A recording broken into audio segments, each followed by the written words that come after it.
Show. Off the bench with Mark Wiggins. Future boss leaders. Please give a warm welcome to Mark, the speaker man, Wiggins.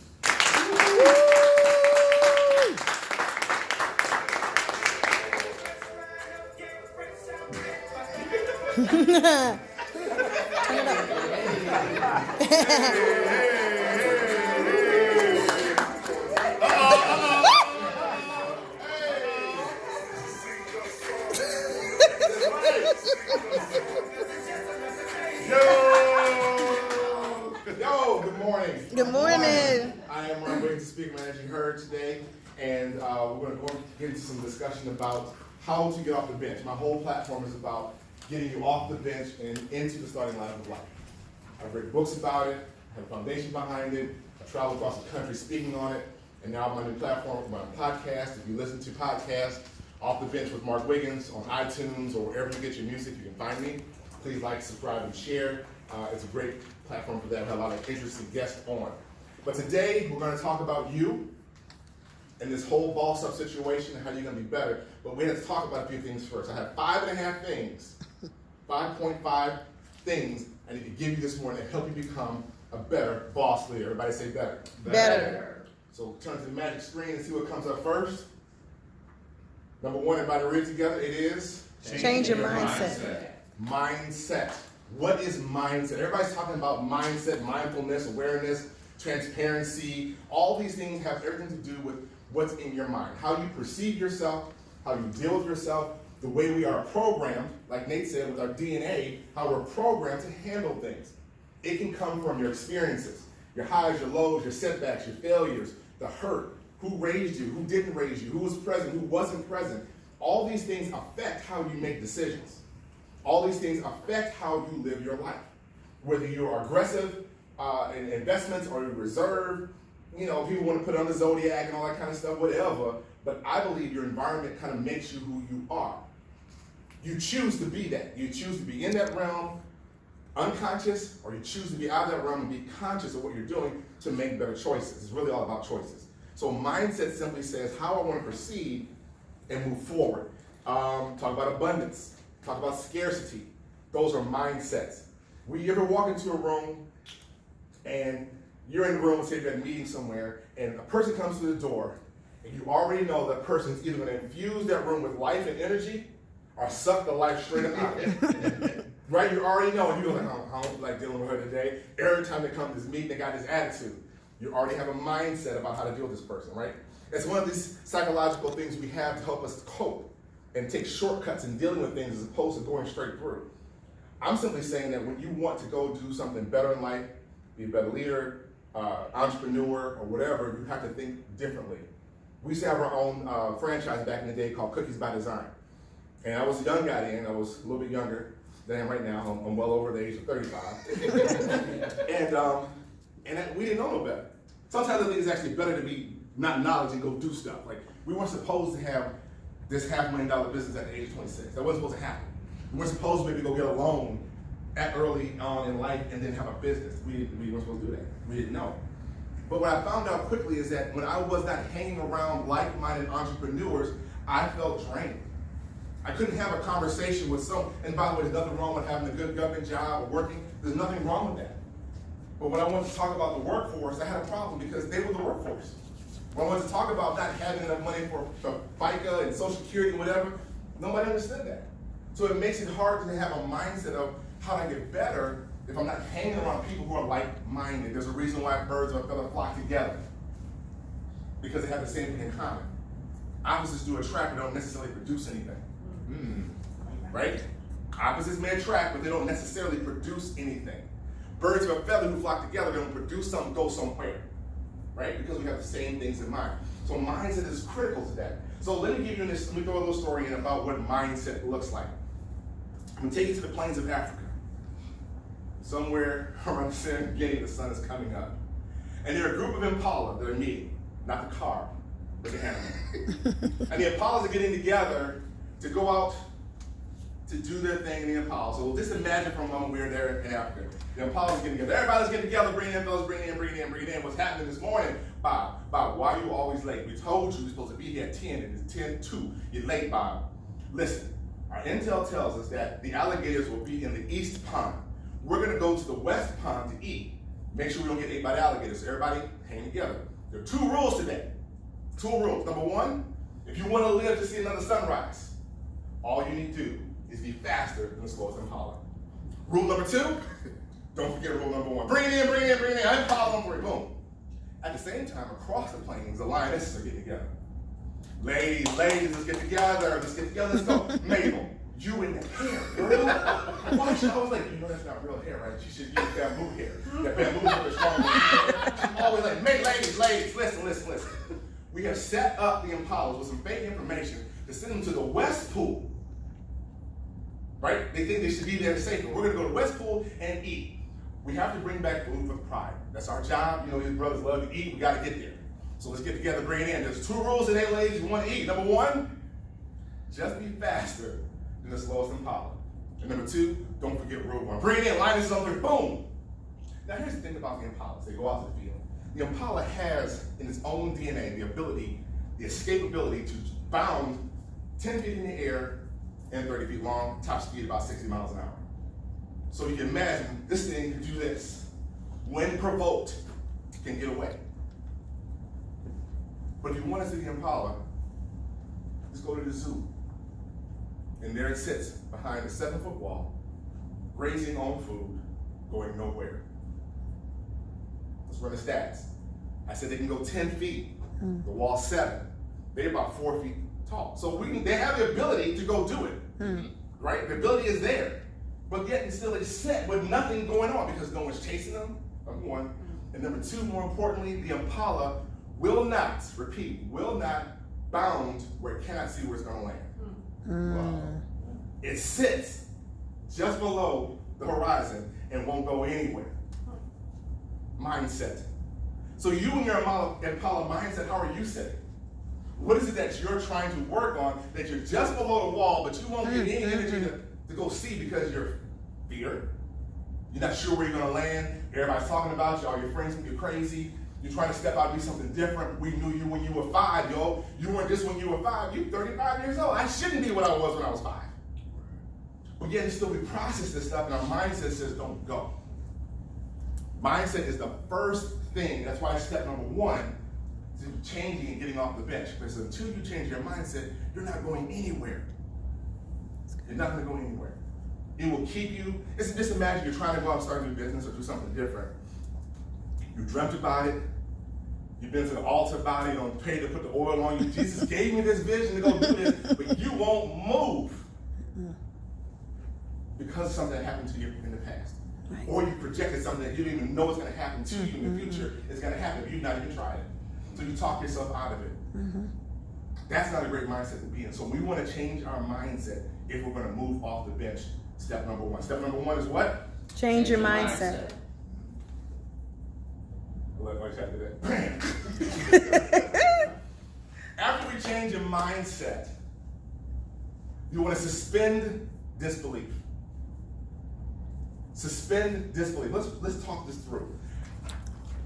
I just told you that you're probably your toughest critic. I know I am. I don't need your input. I'm already hard on myself.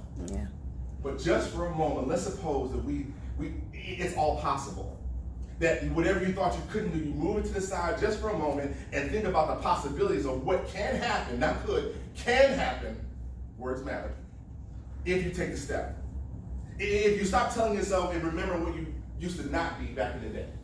If you stop telling yourself about what you tried and didn't do and people said you didn't do and you failed at and move that out the way. If you tried and say, I'm not really good at this thing or the other thing, but if I get training, I could be that and go do that thing. What would you be able to do? Once you understand you suspended disbelief for a moment, you begin to now live in a place of success and growth. We all know that the mind cannot distinguish between fake and real. Right? If you believe it, it is so. Matter of fact, if you do visualization correctly, you engage all the senses and your body will respond. If I tell you to think about cookies and dough and smell and oatmeal raisin and cinnamon in a nice hot oven topped with honey, that's why I used to make my cookies back in the day, and you see the oven and open the door and the heat comes out and hits you in your face and you feel it. Right now I just made cookies. That's what I feel like. That same process of visualization and suspending disbelief for a moment, and you put yourself in a success place, or a leadership place, or a control space, or doing something and have this vision. That's what this is about.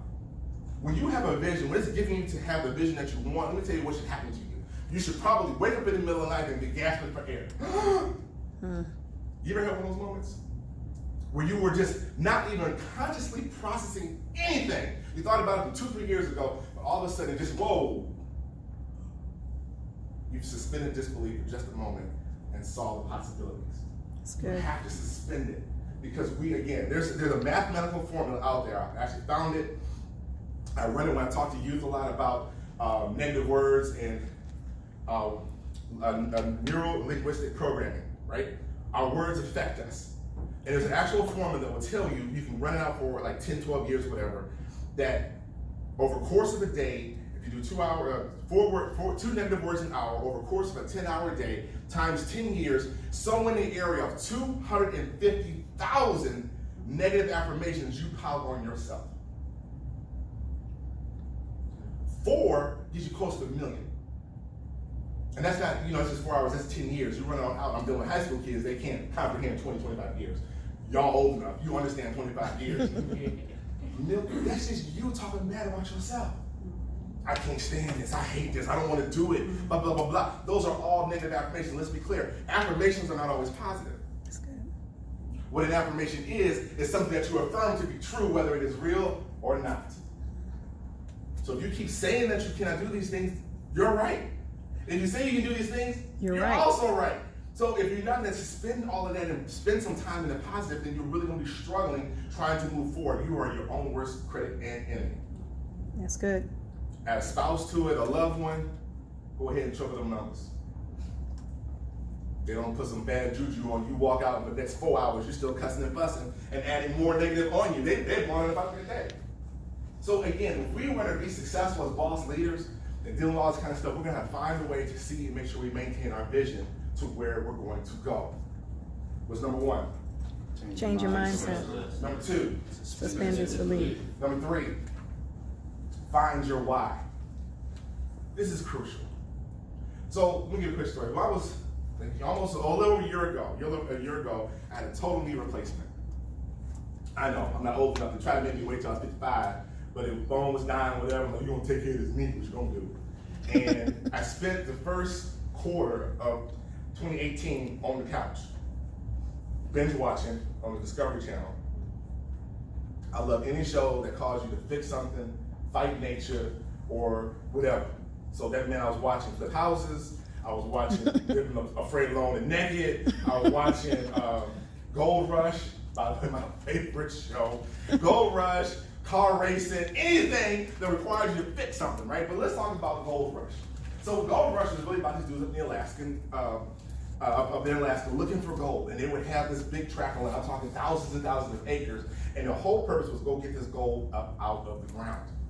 And so they walked there, they got this contract for land and put this big machine, these earth movers, and doing all this stuff. And they're sitting there, I'm thinking, are they gonna find gold this episode? I don't know. We gotta get 1,000 ounces. I'm like, oh my God, 1,000 ounces?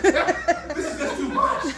Their goal for the season was 50,000. I'm like, they're not gonna make it. And so they're like, we gotta move all this paper. I'm talking about moving miles of dirt to get this gold. But somehow or another, they would go out there and just kind of get the dirt and look for it, and I'm thinking, how do they know what it did? Okay, it's 2018. We have technology that kind of, they can zoom over it, it's right here, or test it is right here, but they really want to know how to find the gold. They went old school. They go see the land, dig up a little dirt, grab the pan, and sift it. And again, I'm sitting there watching, like, oh my God, all this gold in there. And then they go, there's no gold. They go dig up some more and they come back But all of a sudden, I began to pay attention that they weren't necessarily looking for gold. They were looking for the trace minerals that run with gold as well. So if all the minerals run together, and I see a little bit of these things, surely the gold's not too far by. So we had to sift through all that and find gold, then go dig up half the earth to get these thousands of ounces. So I'm asking you, what's your why? What has happened in your life that's piled on top of your why that you can't even find it? I'm asking you, as a boss leader, to dig that back up and sift it. Get through the mess, get through the muck and the mire, and find your purpose. Good. If you aren't clear what your purpose is and your why, it really doesn't matter. You're just doing stuff. That's good. You wonder why you're not happy. You wonder why you can't sustain yourself. You wonder why energy won't go. Passion for purpose gives you the endurance to finish.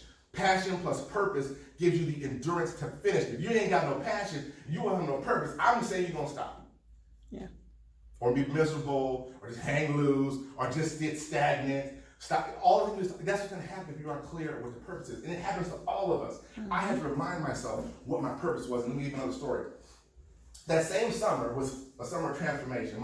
One of my uncles of the family, my parents grew up with, had passed away, Uncle George up in Delaware. So I was able to go to the funeral. Now, a little before that, my dad died probably about 14, 15 years ago. And he has not a twin, but an uncle, but a brother who looks like him. So much when we were kids, we could not tell them apart unless we looked at his finger because he jacked it up when he was a kid and it was ugly. So we're like, oh, it's Uncle Easy on his finger. That's how we knew. So I haven't seen Easy on forever. So I go to the funeral, in walks Easy. I'm just standing like I'm looking at my dad. I'm like, whoa, this is scary. Like I hadn't seen him forever. So we go to the funeral. The Valentine side of the family has all the singing talent. The Wiggins side got none. So we're in the funeral, and so we're at the church, and the pastor's up there, hey, you know, Friday, we're going to have some songs that George loved to sing. Hey, man, George loved to sing. Yes, he did. Yes, he did. So we'll ask the Valentines to come on up. The whole section gets up, moves to the stage, kicking people off instruments and everything, and they sit down to sing. One of them sang with Ty Tribbett, the other one with the Tri-City Singers. And so I'm listening to them sing. I'm like, and then it hit me. What do the Wiggins do? I don't know what our traits are. In front of me was my Uncle Easy. I said, what do you do? Oh, he's a preacher. His wife, she's a minister. I had a cousin who's an Olympian. I got somebody else who does this, and this person does that. And my aunt, she's a clown comedian. She loves everybody. And so I'm still trying to figure out what we do as a Wiggins. I don't know what we do. What's my why? So now it's time for the family to speak. And Roderick, or Butchie, who's the patriarch of the family, now goes up to the platform to speak. He comes up to the stand. She's walking all slow, bad knees. So looking for glasses on his head. Glasses. I'm like, really, Butchie, really, glasses on your head, bro. Bro, he snapped off a line. The whole church just burst out laughing. Said we had to say and sat down. I go, that's what we do. The Wiggins have the uncanny ability to use words and connect with people to make them feel motivated and do what they do. That is my why. This is why I speak. This is what I do. Good. I had kind of forgotten that. But if you're going to get off the bench, you have to go back and sort your why. Sort your why. Point number 1.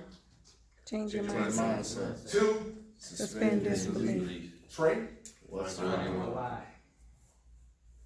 Engage your potential. Now that's a dirty word right there. Engage your potential. Baby girl brings some little guy home. We all go, oh, he's nice. He has Potential. potential. What does that mean? He has potential to what? Right. It's usually it's one of them but words. Oh, he's nice, got a job and works his car, but he live at home with his mom. Well, he ain't got a lot of potential. Well, maybe he does. Here's what I say about potential. We all have it, but until it's engaged, it means it does absolutely nothing. Right. Nothing. It's unrealized energy. It's unrealized energy. That means you've not engaged the energy. So next time you hear someone say to you, you have potential. I see potential. I want you to just go ahead and choke slap. They just actually cussed you out, is what they really did. They told you, you're not even engaging yourself. I see it, we all see it, but you don't see it. Therefore, it doesn't really matter. Potential is that thing until it's engaged, it doesn't do anything. Now, the way to measure energy is called work. So when you engage energy and put it on something and it moves, that's the work. So you can always know when energy is engaged when things are happening. If you aren't engaged in your dream, your vision, or where you're trying to go, ain't nothing happening, you're just talking about potential. Wow. You're talking about dreams. You're talking about aspirations. It does nothing when you're sitting on the bench. When you want to engage your potential and put the energy on the work. See these young kids talking about, I'm here putting in work. They're really being scientific. They didn't even know it. Putting in work, yeah. They're making things happen. Moving without the ball is a concept I came up with in my book. It means that when it's not your time yet, but you're spending time getting better, about ready to go. It's the NCAA tournament. You may get called on at any moment. There's more knees, blows, and concussions. At this time of year, the critical player goes down. Here comes some kid, we don't know if he's on the roster or not, lighting them up. Happened last night in the game. Brother come off the bench. Oh, he doesn't shoot a lot. Bam, bam, bam, bam. The only reason they won because the dude. I was like, who is this? We don't know who he is. He was ready to go. Yeah. He had the chance now to engage his energy in. The coaches knew, you just didn't know. So what are you doing to get your potential ready and your time ready for when you have your off the bench moment? You can go be productive. When you have your chance to lead, you're ready to go. I remember I got pulled back into leadership. We had our cookie store, and long story short is we ended up losing the cookie store. I lost pretty much everything. I lost the store, I lost my marriage, I pretty much lost my mind. Everything was gone. So I now rebuild back up. I get in charge of this organization. I was the vice president in charge. The director came in one day after meeting, hey, me and my husband have been reassigned to Germany. We leave in July, it's May, good luck. Wait, what? I became the director. So now I have to re-engage this leadership stuff, right? But I was able to pull off things from my past, even the failed business that went down, all the stuff I learned and brought it over to what I was doing so I can now go engage. The get off the bench moment showed up in the most unique and unexpected way. And if you're not working on your skill sets, if you're not working on your dreams or working on where you're trying to go, when your moments come, they'll look down the bench to bring you in the game, will you be ready to go? The decision has to be made. You're gonna get up, you're gonna lean back. Then you're gonna talk about, I don't never get no chance, I don't know when I'm gonna get my, you had your chance. You had it, you just weren't prepared. Remember, opportunities never go away. They go to the person who's most prepared. Wow. If you're not preparing right now, young leaders, older, seasoned, veteran leaders, then when your moment comes to lead, you will not be ready. But somebody else will, don't be mad. Engage your potential, make it do what it needs to do. All right, number 1. Change your mindset. Number 2. Suspend disbelief. Number 3. Find your why. Number 4. Engage your potential. Here comes point 5, it is. I love that. Come on, bow. Read that for me. Begin where you are. Let's talk about beginning where you are. Somehow or another, we've gotten confused to think that we need to do, I don't know, a mass mail out, mass text episode, large post on Instagram, Twitter, Facebook, and Snapchat to tell everybody everywhere what we're about to do. Right. I'm fixing to start the 90-day challenge up. Girl, go ahead, get it.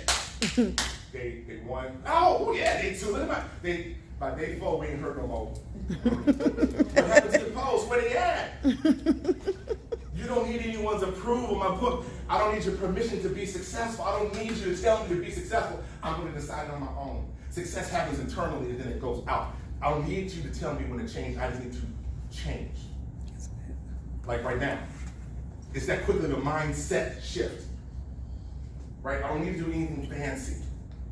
I'm working on a speech trying to get ready to do TED Talks. I was challenged at the beginning of the year to get on TED. And I watch TED Talks, I'm like, I don't do anything. I've not decided on anything that will change the world, help the children in Africa, save the spotted left foot panther. I have nothing to talk about. You watch TED, that's what they all over the place. It's true. There's somebody who's done something massively creative. I'm like, this is a mess. I don't have nothing like this. I can't get on TED Talk. So I was challenged to come up with a concept about how do you know when you're ready to go? Oh, that's good. What did you say? How do you know when you're ready to go? I was like, I don't know. So we talk about get off the bench. How do you know when you're ready to get off the bench? Come on. So it's been a lifelong study on understanding and finding some things or patterns that I use to know when I'm ready to go. And part of that process is just, you get tired of being sick and tired. That's part of it. But at some moment, you have to start. That's good. Like, I just started a whole new project right there. I just started one in my mind. People like to say the journey of 1,000 miles begins with one step, right? Yeah. That is not correct. The actual quote doesn't say that. The journey of 1,000 miles begins under one's feet. Wow. It begins under Wow. one's feet. That's good. Your mind says, I'm going on a journey, and at that very moment, you are what? On a journey. Then the step, because if you take a step, I'm just asking you where you're going. Right. I'm sorry, y'all missed that one. It starts with I'm starting, but where am I? I don't know where I'm going. So That's good. the journey was a road to nowhere will lead you everywhere. Right. When you want to start, listen, just put it together and move. Take that step of faith. Don't be the Impala sitting behind the wall. You have the DNA built inside of you to do whatever it is right now. Everything you need to be successful is right here. If you don't engage it, you're not going anywhere. Yeah. Make a moment to start. Take small steps, baby steps, infantile steps, I don't care, spider steps. Move forward, move somewhere. Don't stay stagnant, because eventually what will happen is now because you haven't moved, here come all the negativity again. And once the negativity hits, I lost my energy. Once back to potential. I'm gonna do it one day. Yeah. One day becomes never. That's good. Begin where you are, because you know what? Starting over is not an option. That's good. It's not. You can't go back. Here's why starting over is not an option. And I know it's biblical. The whole story about you can't go back and be reborn again that way, but you can't go back. You can't go. And I don't think Mama wanted that to happen no way at 6'6". That's not happening. But the reality of it is, you can never go back to where you were, bringing the same knowledge with you to be the same person. You cannot do it. You've learned too much. So therefore, you go back as a different person. What you can do is take things from the past and bring them forward with you as you apply to new things. That's good. Just go ahead and start.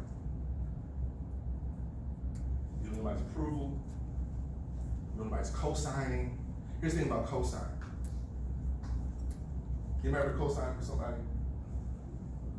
So what happens when that bill don't get paid? So that means if you let someone co-sign on your dream and you don't follow it, it's become their dream. Ooh, that's good.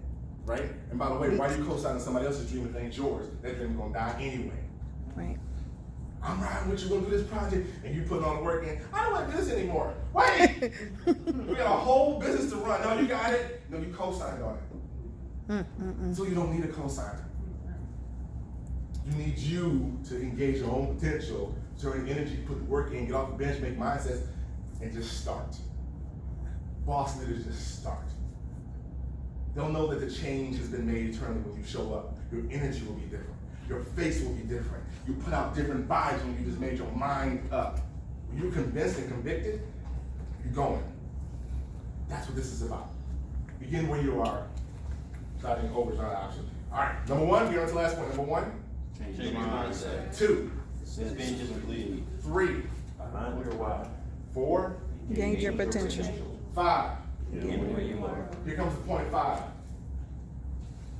Get coaching. Let's put it on there. Hey, Chef. Go ahead and drop it in there. Get coaching. Ladies and gentlemen, let me tell you, you're trying to be boss leader, somewhere along the line, someone needs to help you get to the next level. Do you understand, as a leader, as a coach, most of us are coaches in here, that you can only coach somebody to the level that you are. Mm-hmm. So when I'm coaching basketball players and youngins, I've got X amount of years, I can only coach them to my level. And someone else needs to take them to another level. I need a coach to take them to another level. If you're dealing with anybody, a coach, a speaker, a trainer, and they ain't got one, find another one. That's right. That's right. If your pastor doesn't have someone they go confide in, find another one. Yeah. If your psychologist don't have a psychologist, find another one. If your doctor doesn't have a doctor they can confide in, go find another one. Tell things I know to be true. I know people in all those arenas. I was stunned. Psychologist need psychologist? Yep. My sister, well, she was like, Negro, what you gonna do with all this mess in my head? Great point. Get coaching. Also with coaching, it helps with the learning curve. Helps with learning curve. You can go out and do all this stuff by yourself and get burnt down and whatever. Sometimes we have to do that. But why? Not in 2019, you shouldn't have to do so much hardcore learning. Invest in yourself. Invest in the process. Invest the time. And why not get some coaching along the way? Because that's what's going to help people go. I coach speakers. It's one of the things I do. Beginning emerging speakers. The people who come to me and say, oh my God, I want to speak, I want to speak, I want to speak. We're talking about, I don't know. That one. Because I need to help them get their message together and help them get their core message together so they can go produce and speak to the world, whatever their piece may be. People come to me and say, oh, I want to be a speaker. Okay, what's your message? Not really, but I went to this training at $15,000 or $10,000. And I said, what happened? I don't know. I said, I'll tell you what happened. You weren't ready for what they had to offer. Their level was here. You were here. You can't go all the way up there with no message. They spend their time helping you develop your business and marketing and all that kind of stuff. But if you have no message, you have no growth. So what I'm saying to you right now as a boss leader, get training, go to workshops, go to this stuff. That's why you're here at Boss. But whatever this is going to be for you today, it adds to your collective and puts things in perspective for you for the next round. Don't ever miss out on an opportunity to learn. When I speak to athletic coaches around the country, I was a little bit bolder back in the day, and I do it every once in a while because they look at you funny, especially when they don't look like you, and you're in front of the room giving directives, because they don't understand how to take that. I'm gonna let you sort that out. And I'm telling them straight to their face. I said, if you decide to stop learning, do me a favor and stop coaching. Why? I said, because you're hurting kids. You cannot demand of me, a kid athlete that learn, go to camp, whatever, and you only go to a coach's clinic. At some point, the student surpasses the teacher.